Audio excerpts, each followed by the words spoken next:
चलिए दोस्तों, आज देखते हैं चाइना सेंट्रिक हैवी डिस्कशन भारतीय एनालिस्ट सुमित पीर जी और पाकिस्तानी महिला रिपोर्टर के बीच में।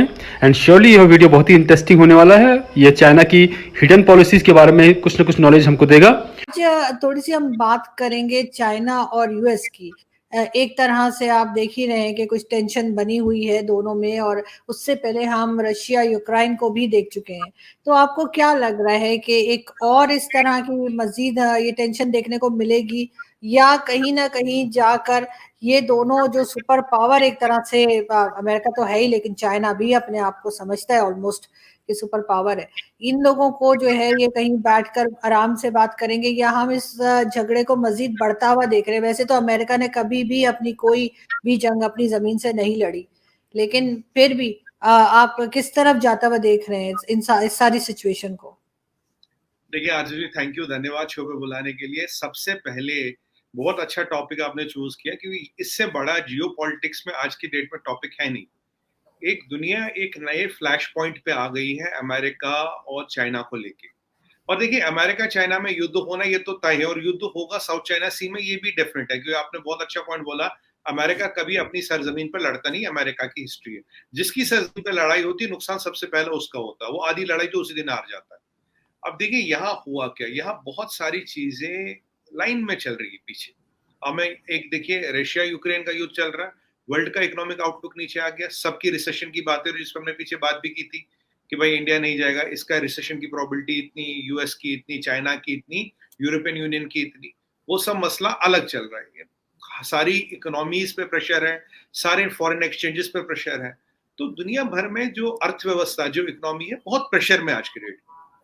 अब इसमें क्या होता है, इसमें एक नई घटना घटती है। ये मैं आपको थोड़ा थोड़ा सा टाइम दूंगा समझाने के लिए, क्योंकि काफी बड़ा विषय है।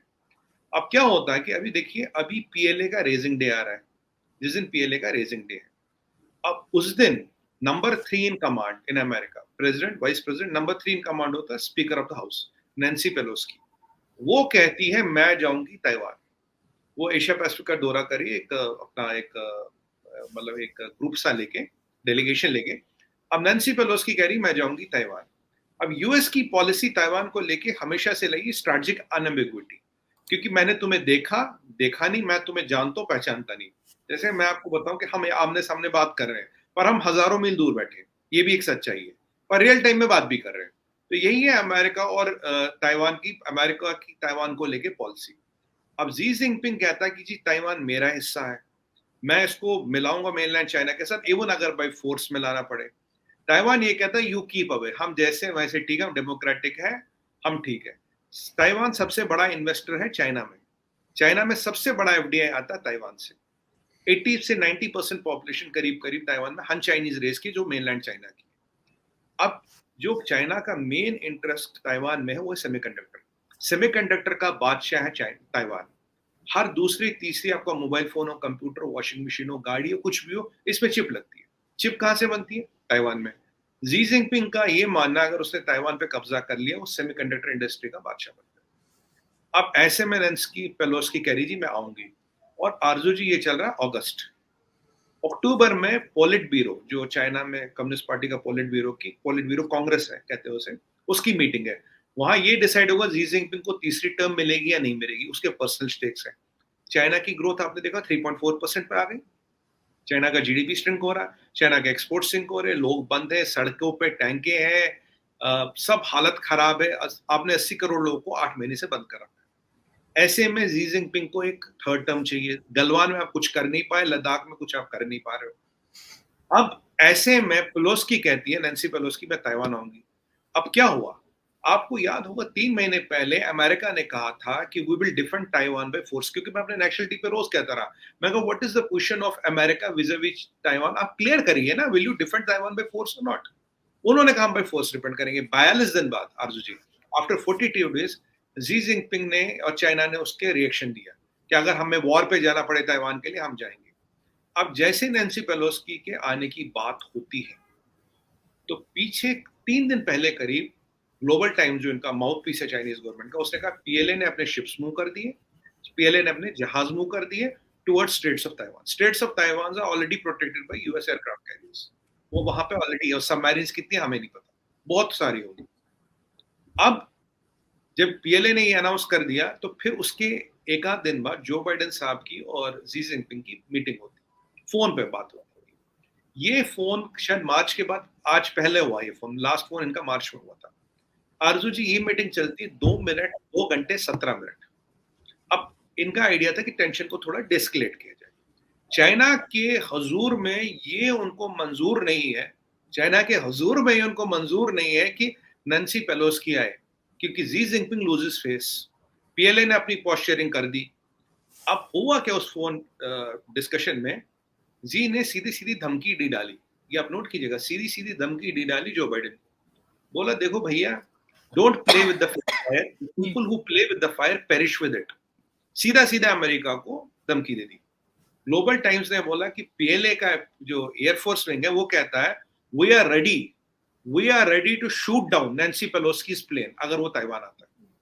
मतलब अमेरिका के नंबर 3 कॉन्स्टिट्यूशनल पावर को आप शूट डाउन करेगा चाइना अगर वो आता है। अब जो इंडो पैसिफिक कमांड का हेड है, जो ये सारा देखता है यूएसए में, उसने बोला will make sure we create a air corridor for Nancy Pelosi. तो अब प्रॉब्लम ये है, जी ने पोजीशन ले ली, पीएलए ने पोजीशन ले ली, पीएलए के एयरफोर्स ने पोजीशन ले ली कि अगर, और इतनी खतरनाक position, don't play with the fire, और दूसरा कि अगर तुम्हारा जहाज आएगा हम गिराएंगे। इतने डायरेक्ट थ्रेट आज तक चाइना ने कभी नहीं दी। ये क्या होता था, उनके स्पोक्स पर्सन ग्लोबल टाइम्स इधर उधर कहता था, पर जी जिनपिंग का डायरेक्ट थ्रेट देना जो बाइडेन को, ये बहुत बड़ा फ्लैश पॉइंट है दुनिया में। कल क्या होता है, कल एक आइटनरी जारी होती है जिसमें ताइवान का नाम नहीं आता। तो कल पूरी दुनिया भर में, पूरे मीडिया में हो रही थी कि हैज अमेरिका बैक डाउन, भाई अमेरिका की हालत खराब हो गई, अमेरिका की वाट लग गई, अमेरिका की औकात नहीं बची। मतलब तुम पीएलए से डर गए, तुम जी जिनपिंग से डर गए, तुम चाइना से डर गए। तो आज करीब 4-5 घंटे तक पहले ये था कि नैन्सी पेलोसी वहां नहीं आ रही। आज ताइवान 5 घंटे पहले आरजू जी, मतलब 1 अगस्त around 5 o'clock Indian time, Taiwan confirm करता है Nancy Pelosi will come here. Taiwan ये भी कहता है वो रात को यहाँ रुकेंगे और फिर जाएंगी। अब यहाँ फ्लैश पॉइंट आ गया, चाइना का प्रेसिडेंट कह चुका, पीएलए कह चुकी है, शिप्स आपने मूव कर दिए, एयरक्राफ्ट आपने लगा दिए। ताइवान पीछे 5 दिनों से ड्रिल कर रहा है टू प्रोटेक्ट ताइवान के पोर्ट, एक रिवर पोर्ट है वहां पे, उसको प्रोटेक्ट करने की ये सारी वो मिलिट्री एक्सरसाइज कर रहे हैं। ये भी रिपोर्ट है आरजू जी, अनकन्फर्म्ड रिपोर्ट से, कुछ US special forces are already in Taiwan. अब जी जिनपिंग अगर उनको आने देता है और लैंड करने देता है तो ही लूजेस फेस, उसकी तीसरी टर्म गई। ये हमको मैं रिटन से गारंटी से देखता हूँ, he will not make the third term. और शायद चाइना के लिए ये भी इंटरेस्ट है, दुनिया के लिए ये भी अच्छा, उसको तीसरी टर्म न मिले, वो सनकावाद। बट अगर वो अमेरिका के स्पीकर को छेड़ता है, which is number 3 in the command, it is declaring war on America. अगर उसके जहाज को इंटरसेप्ट करते हैं, you are declaring war on America. Then America has to retaliate.